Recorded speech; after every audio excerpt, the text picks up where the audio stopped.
નમસ્કાર દર્દી મિત્રો, હું doctor Karan Patelia dental care and implant સેન્ટરમાં આપ સર્વે મિત્રોનું હાર્દિક સ્વાગત છે.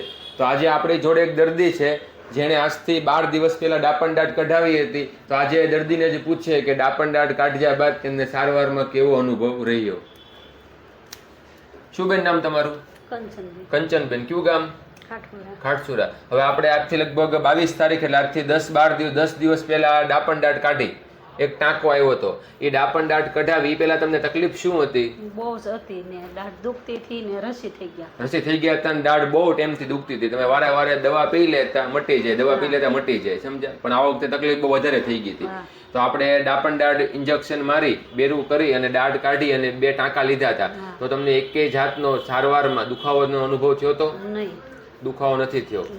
દાઢ કાઢી એ પછી આજે 8-9 દિવસ થઈ ગયા, 10 દિવસ. આજે આપણે તમારા ટાંકા તોડી નાખ્યા. એ દિવસ દરમિયાન તમને એક વખત કઈ દુખાવો થયો? નહીં. તકલીફ થઈ?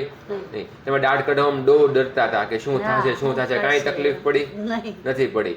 હવે જો કોઈ પણ વ્યક્તિને દર્દી તમારે જેમ દાઢથી હેરાન થતું હોય તો તમે એને સલાહ આપશો કે દાઢ કઢવી નખાય કે દવા લઈ લેવાય? નહીં, કઢાવી નખાય. કઢાવ્યા એટલે 8-10 દિવસમાં સાવ સારું થઈ જાય, તકલીફ બધી ઓકે થઈ જાય. તો સારવારથી સંતોષ છો? હા. તો જે ડાપણ દાઢ દુખતા મિત્રોને તમે કહેશો કે ડાપણ દાઢ કઢવી નખાય? હા. તો મિત્રો તમે જોઈ શકો છો દર્દીનો અનુભવ કે ડાપણ દાઢનો દુખાવો હોય તો તેને કઢાવવી તે જ તેનો ઈલાજ છે. દવા તેનો ઈલાજ નથી. આભાર.